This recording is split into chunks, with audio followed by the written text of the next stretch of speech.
아멘. 우리 함께 신앙 고백합니다. 나는 전능하신 아버지 하나님 천지의 창조주를 믿습니다. 나는 그의 유일하신 아들 우리 주 예수 그리스도를 믿습니다. 그는 성령으로 잉태되어 동정녀 마리아에게서 나시고 본디오 빌라도에게 고난을 받아 십자가에 못 박혀 죽으시고 장사된 지 사흘 만에 죽은 자 가운데서 다시 살아나셨으며 하늘에 오르시어 전능하신 아버지 하나님 우편에 앉아 계시다가 거기로부터 살아있는 자와 죽은 자를 심판하러 오십니다. 나는 성령을 믿으며 거룩한 공교회와 성도의 교제와 죄를 용서받는 것과 몸의 부활과 영생을 믿습니다. 아멘. 오늘 새벽에 선포되어질 하나님의 말씀은 다니엘서 2장 25절부터 30절까지의 말씀입니다. 구약성경 1234페이지에 있는 다니엘서 2장 25절부터 30절까지의 말씀을 우리 다 같이 한 목소리로 합독하도록 하겠습니다. 함께 합독합니다. 이에 아리옥이 다니엘을 데리고 급히 왕 앞에 들어가서 아뢰되 내가 사로잡아온 유다 자손 중에서 한 사람을 찾아내었나이다. 그가 그 해석을 왕께 알려드리리다 하니라.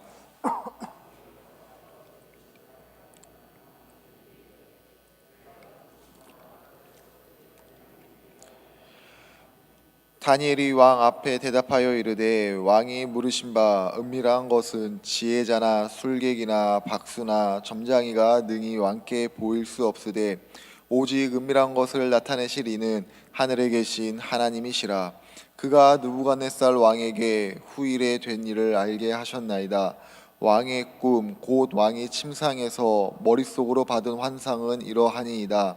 왕이여, 왕이 침상에서 장래일을 생각하실 때에 은밀한 것을 나타내시는 이가 장래일을 왕에게 알게 하셨사오며 내게 이 은밀한 것을 나타내심은 내 지혜가 모든 사람보다 낫기 때문이 아니라 오직 그 해석을 왕에게 알려줘서 왕의 마음으로 생각하던 것을 왕에게 알려주려 하심이니이다. 아멘. 우리 앞뒤 자고 계신 모든 분들과 이렇게 인사하도록 하겠습니다. 사랑하고 축복합니다. 우리는 주님의 제자입니다. 인사합니다. 사랑하고 축복합니다. 우리는 주님의 제자입니다. 오늘은 사람이 할 수 없는 일, 사람이 할 수 없는 일이라는 제목으로 하나님 말씀 증거하도록 하겠습니다. 하나님을 믿는 모든 자에게 주시는 은혜와 평강이 이 시간 우리 모든 성도님들 가운데 충만하게 임하길 기원합니다. 도전 의식을 일깨워 주기 위해서 사람에게 불가능이 없다라는 이야기를 할 때가 있습니다. 사람에게 불가능이 없기 때문에 도전하면은 모든 것을 다 성취할 수 있다, 이런 식으로 사람들이 생각하게 되죠. 하지만 사람에게 정말 불가능이란 없습니까? 사람이 도전하면은 내 앞에 보이는 모든 불가능을 뛰어넘을 수 있는 것이 맞습니까? 오히려 사람은 연약하고 사람은 제한적인 존재다라고 생각을 저는 합니다. 불가능을 가능하게 하는 것, 이건 사람의 영역이 아니라 하나님의 영역이기 때문이죠. 불가능을 가능케 하는 그 하나님, 불가능을 넘어서 가능의 역사를 하시는 그 하나님이 오늘 본문 가운데 기록되어져 있습니다. 바벨론의 모든 지혜자가 포기한 꿈의 해석을 다니엘은 할 수 있다라고 말을 했습니다. 아니, 다니엘이 아닌 다니엘과 함께 하시는 하나님의 능력 가운데 꿈을 해석할 수 있다라고 했습니다. 아리옥은 이런 다니엘을 데리고 왕 앞에 급히 나아갑니다. 25절 말씀입니다. 이에 아리옥이 다니엘을 데리고 급히 왕 앞에 들어가서 아뢰되 내가 사로잡아온 유다 자손 중에서 한 사람을 찾아내었나이다. 그가 그 해석을 왕께 알려드리리다 하니라. 아멘. 아리옥은 다니엘을 왕 앞에 소개를 하면서 자신이 유다 자손 가운데 찾아온 사람이다 라고 말하고 있습니다. 그런데 이 말은 사실과는 다릅니다. 본문의 앞선 말씀을 보면은 아리옥이 다니엘을 찾은 것이 아니라 다니엘이 먼저 아리옥에게 접근하고 있기 때문입니다. 아리옥은 왜 사실관계를 왜곡하고 있을까요?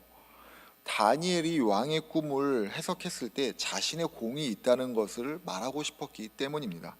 다시 말해 아리옥은 왕이 자신의 노력으로 인해서 왕의 답답함이 해결되었다라는 것을 말하고 싶은 일종의 자기 과시의 표현이죠.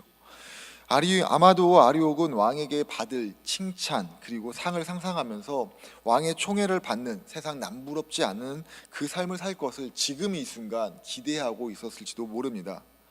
착각은 자유라는 말이 있죠. 사실관계가 어찌 되었든 간에 사람으로서 이 정도 기대 갖는 거 그렇게 나쁘다라고 말할 수 있는 것도 아니지 않습니까? 문제는 아리옥의 기대와 다르게 일이 진행될 가능성도 여전히 있다는 겁니다. 다니엘이 왕의 꿈을 해석할 것이라고 철석같이 믿고 있는데 만약 못한다면, 또 다니엘이 해석한 그 꿈의 내용이 왕의 마음에 들지 않는다면 다니엘만 죽음으로 끝나는 것이 아니라 다니엘을 소개하고 있는 이 아리옥도 죽음을 면치 못할 수 있다는 것을 우리는 알 수 있습니다. 그렇다면 이 아리옥이라는 사람은 이런 모든 상황들에 대해서 생각하지 않았을까요? 아니지요. 분명히 생각을 했을 겁니다. 아리옥은 여러 가지 경우의 수를 머릿속으로 빠르게 생각해 보았을 겁니다. 그럼에도 성경에서는 아리옥이 다니엘을 왕 앞에 데려가는 것에 대해서 급히라는 표현을 쓰면서 강조하고 있습니다. 누구의 강요에 의해서 혹은 설득에 의해서 하는 것이 아니라 자기 자신의 100% 자기 자신의 의지로 하는 행동인데, 이런 행동 가운데 조금의 망설임도 없다라는 것을 말하고 있는 겁니다. 어떻게 아리옥은 이런 행동을 할 수 있었을까요? 어떻게 다니엘을 신뢰할 수 있었을까요? 아리옥은 다니엘을 정말 신뢰했습니다. 그동안에 다니엘이 보여줬던 모습이 일반 사람들과 다르다는 것을 이 아리옥은 다니엘을 지켜보면서 알고 있었습니다. 앞서서 왕의 음식을 거절했던 그 모습을 비롯해서 지금까지 지켜본 모든 모습이 분명 다니엘은 다르다라는 이 믿음을 주었던 것입니다. 그러나 이보다 더 놀라운 것은 아리옥이 다니엘을 왕에게 소개하는 그 말입니다. 아리옥은 왕에게 다니엘을 유다 자손이라고 소개합니다. 바벨론 가운데 있었던 수많은 인재 중에 한 명이라고 말하는 것이 아니라 내가 사로잡아온 이스라엘의 자손이다 라고 말하고 있는 겁니다. 이 말은 이런 의미로 해석될 수가 있습니다. 왕이시여, 제가 왕의 꿈을 해석할 수 있는 사람을 찾았습니다. 바로 벨드사살이라고 불리는 다니엘이라고 하는 사람인데, 이 사람은 바벨론 사람이 아니라 하나님을 믿는다라고 하는 유다 자손입니다. 이게 무슨 말일까요? 성경에서 무엇을 말하고 싶은 것일까요? 다니엘이 아리옥에게 신뢰받는 것, 그의 성품, 기타 다른 무엇 때문이 아니라 하나님 때문이라는 것을 말하고 있는 것입니다. 더 쉽게 말씀을 드리면은 하나님의 은혜가 다니엘에게 임했기 때문에 지금 이 모든 상황들이 진행되고 있다는 것을 밝히고 있는 것이죠. 이를 통해서 하나님이 어떤 분이다라는 것을 성경은 우리에게 암시합니다. 역사의 주관자, 시간의 주관자, 모든 것을 가지고 계신 분이 바로 하나님이시다라는 것을 강조하고 있는 겁니다. 그렇기 때문에 성경은 우리에게 분명히 말합니다. 사람은 할 수 없어도 하나님은 하실 수 있다. 사람이 아닌 하나님을 의지해야 한다라고 말입니다. 살아오시는 동안에 우리 사랑하는 성도님들이 경험하셨던 일들 가운데 가장 기뻤던 일들은 무엇입니까? 삶의 배경, 삶에 살아온 흔적에 따라서 여러 가지 대답이 나올 수 있겠지만은 보통은 가장 기쁜 일이라고 해서 뭔가 특별하고 대단한 이런 대답을 하는 것은 아니죠. 이렇게 생각하면 참 쉬울 거라고 생각이 듭니다. 대통령이 되는 게 기쁠까요? 아니면은 자녀가 태어나는 게 기쁠까요? 고민하시나요? 둘 다 기쁘죠. 하지만 이것보다 더 기쁜 것, 대통령이 되는 것보다 더 기쁜 것이 무엇입니까? 자녀가 태어난 것 아닙니까? 난임 불임으로 고통받고 있는 일이 많아서 이것이 보통의 일이다라고 할 수는 없겠지만 통계적으로 볼 때 아이를 낳는 건 보통의 일에 해당이 됩니다. 그렇기 때문에 우리의 삶 가운데 여러 가지 일들이 많겠지만은 가장 기쁜 일 뽑으라고 하면은 보통의 일들 가운데 뽑습니다. 반대로 살아오시는 동안에 경험하셨던 일들 가운데 가장 어려웠던 일들은 무엇입니까? 라고 질문하면은 어떤 대답을 하십니까? 이때는 보통의 일을 넘어선 것을 대답을 합니다. 얼마 전 뉴스를 통해서 한 기업에서 부당해고를 당한 노동자들의 삶에 대해서 소개하는 그 내용을 접했습니다. 잘 다니고 있던 직장에서 하루아침에 해고당해서 더 이상 수입이 없게 되었을 때 해고라는 통지보다 가장 먼저 생각난 사람은 바로 가족이었다라고 합니다. 우리 가족 나만 바라보고 있는데 내가 놀면 안 되는데 라는 그 생각이 가장 먼저 들었다는 거죠. 그렇게 해고 노동자들은 자신에게 내려진 결정이 부당하다고 시위를 하면서 어떻게든 복직하려고 했습니다. 10여 년 넘게 싸움을 했고 그 결과 복직을 하게 되었지만 복직한 결과도 그다지 좋은, 자신들이 기대했던 결과는 다르게 흘러가고 있다는 것을 뉴스에서 말하고 있었습니다. 그런데 해고당한 노동자들 중에서 복직한 노동자들이 있는 반면에 어떤 노동자들은 부당한 현실이지만 삶을 살아야 했기에 눈물로 현실을 받아들이며 하루빨리 다른 생계를 찾은 사람들도 있었습니다. 이렇게 소개되는 노동자 중에 하루아침에 닥친 경제적인 불안과 더불어서 삶의 상실감으로 인해서 스스로 삶을 마감한 사람들도 있었습니다. 기쁜 일은 우리의 삶 가운데 보통의 영역 가운데에서 발견되지만은 어려운 일은 우리의 삶 가운데 특별함 가운데 있다는 것을 우리가 다 알고 있습니다. 보통의 일도 보통의 일, 어려움의 일 모두 어떠한 계기가 있을 때 발견이 되고 또 그것이 감사로 되고 또 그것이 고통으로 다가오지만 특별히 어려운 일을 있을 때 그것을 극복할 때는 보통을 뛰어넘는 특별한 계기, 특별한 힘이 있어야지만 이 어려움을 뛰어넘을 수 있습니다. 믿음의 사람한테 가장 특별한 것이 있다라고 하면 무엇이겠습니까? 하나님께서 나와 함께 하신다는 것 아니겠습니까? 나와 함께 하시는 그 하나님이 믿어진다는 것, 이게 세상에서 가장 특별한 것 아니겠습니까? 사람이 할 수 없는 일을 가능하게 하시는 그 하나님이 지금 나와 함께 하신다는 것, 이게 바로 우리가 믿는 가장 특별한 사실 아닙니까? 전쟁에 참가해서 한쪽 팔, 오른쪽 팔을 잃어버린 한 사람이 있습니다. 낙심한 마음이 있겠죠. 또 괴로운 마음이 있겠죠. 하지만 이 사람은 모든 것을 자포자기한 듯 덤덤하게 그 상황을 지켜보고 치료를 받으면서 하루하루를 지냈습니다. 시간이 지나던 어느 날 이 사람의 눈앞에 치료를 받고 있는 가운데 성경책이 보였습니다. 호기심 가운데 성경을 읽고 많은 감동을 받았지만은 성경 가운데 기록된 예수님만큼은 믿을 수 없었다라고 말합니다. 아니, 예수님 믿기를 거부했습니다. 며칠이 지났습니다. 이 사람이 있던 병원에서 죽어가는 사람을 위해서 기도해 줄 사람이 필요합니다 라고 병원 관계자들이 이 사람을 찾아왔습니다. 그러나 이 사람은 자신은 누군가를 위해서 기도해 줄 만한 사람이 아닙니다 라고 하면서 거절했지만 병원에 있는 관계자들은 내가 당신이 성경을 읽는 것을 보았습니다. 당신은 그리스도인이 맞습니다. 당신이 기도해야 됩니다 라고 하며 강제적으로 끌려가서 기도를 하게 되었다라고 합니다. 이 일이 지난 후에 그의 회고록을 통해서 이 일에 대해서 이렇게 말을 하고 있습니다. 나는 병사의 손을 잡고 무릎을 꿇었다. 짤막한 말로 내 죄를 고백하고 용서해 달라고 기도했다. 그 순간 나는 주께서 내 죄를 용서해 주셨음을 믿게 되었다. 그리고 소년을 위해서 기도했다. 죽음 앞에 두려움이 가득한 소년은 내가 하나님의 구원을 약속을 믿게 하소서 하고 기도하자 순간 조용해지더니 내 손을 꽉 잡은 채 죽음을 맞이했다. 소년의 얼굴에 눈물과 함께 평안이 있음을 보게 되었다. 나는 그 순간 믿을 수 없었지만 믿게 되었다. 하나님께서는 그에게 그리스도를 알려주기 위해 나를 강제로 이끄시고 나를 통해 그리스도의 보혈의 공로로 죄사함을 선포하신 것이다. 이후 이 사람은 평생을 복음을 전하는 일에 헌신하면서 여러 편의 찬양 시를 쓰는데 그 중에 하나가 우리가 함께 고백했던 찬송가 310장 하나님의 은혜로입니다. 이 사람의 이름은 다니엘 휘튼 목사입니다. 삶에서 가장 큰 위기를 만났을 때, 고통 가운데 낙심하며 아무 생각도 없었을 때, 또 죽어가는 소년을 보면서 안타까운 마음은 들었을지 모르지만은 자신이 해줄 수 있는 것이 아무것도 없다라는 것을 깨달았을 때, 하나님에 대한 굳건한 믿음이 없는 그 상황인데 모든 것이 다 하나님의 은혜입니다. 믿을 수 없지만 믿게 되는 그 하나님의 십자가 은혜 가운데 자신의 삶 가운데 있었던 그 고통을 넘어서서 새로운 삶을 살아가게 되었다는 것을 고백하고 있는 겁니다. 모두가 다 이런 삶을 산다고 할 수 없습니다.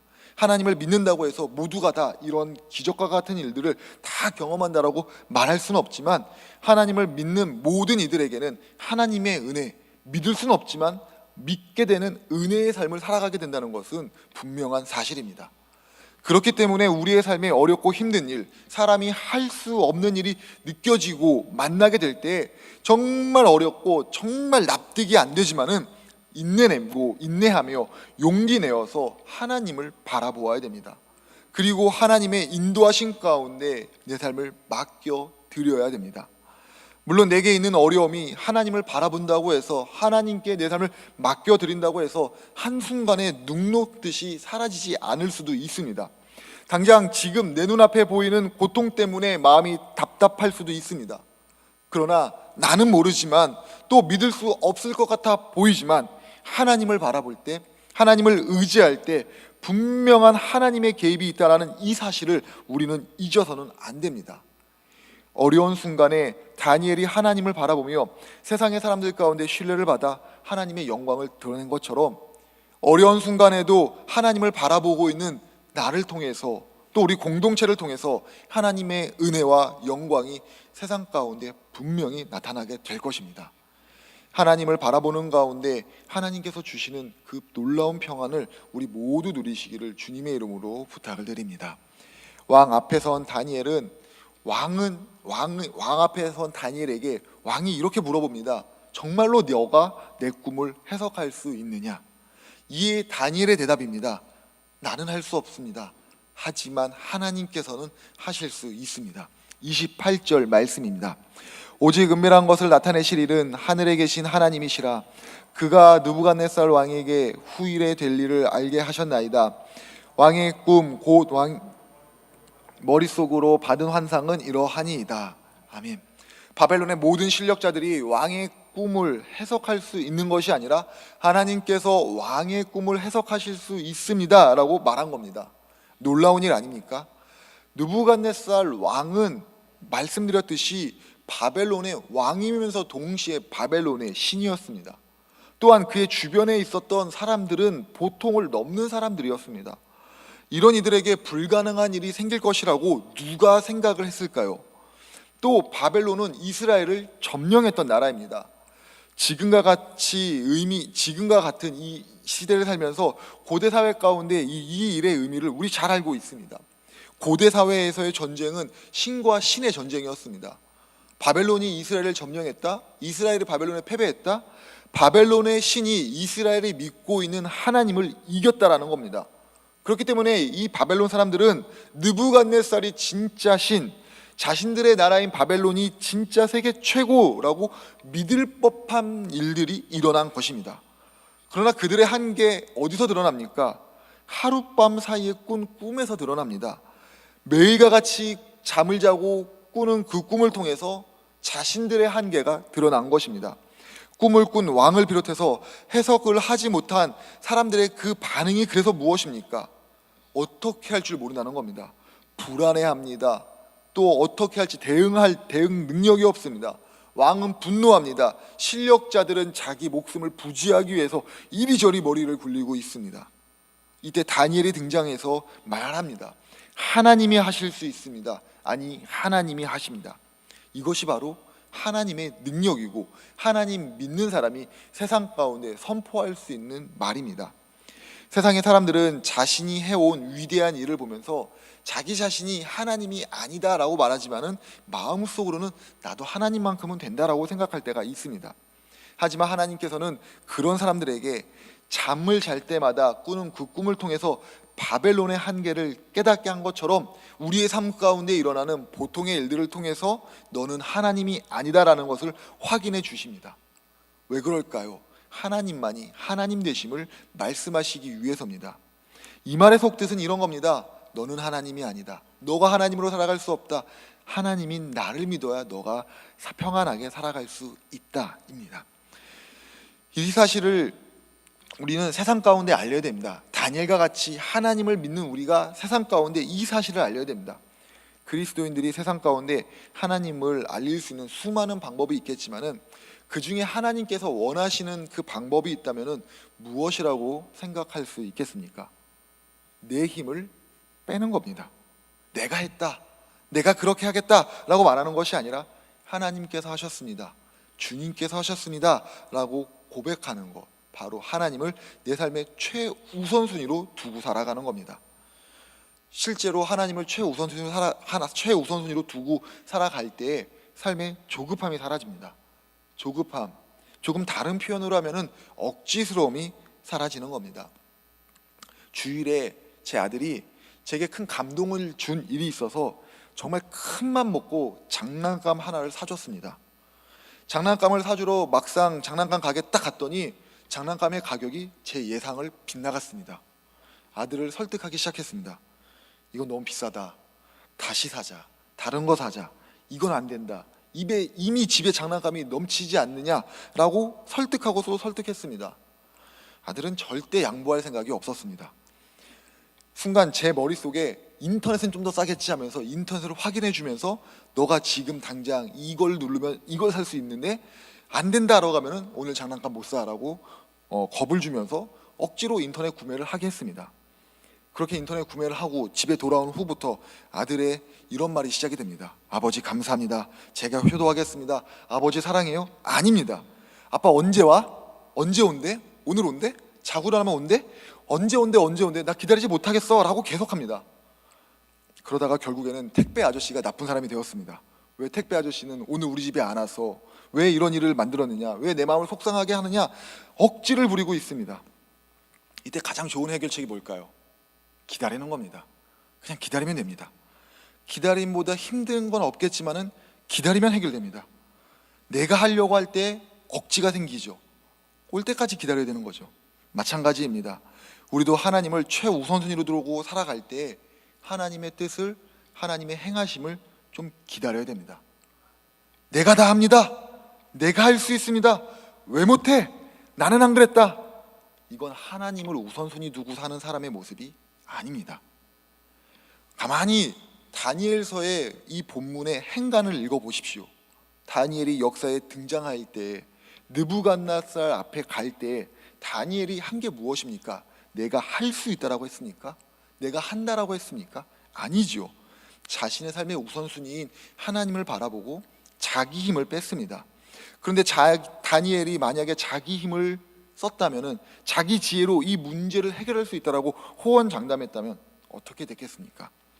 그리스도인이 기억해야 될 것은 하나님 앞에 내 힘을 빼는 겁니다. 내 힘을 뺄 때까지 하나님은 우리를 기다리십니다. 억지스러울 때, 아니 억지를 부릴 때 우리의 힘이 들어간다는 것. 그래서 우리는 하나님께 맡길 때 내 힘이 빠진다는 것, 기다릴 때 내 힘이 빠진다는 것을 기억하며 하나님의 역사신 가운데 오늘을 맡기고 내 삶을 맡기고 하나님 은혜로 살아가는 우리 한 분 한 분 되시길 주님의 이름으로 축복합니다.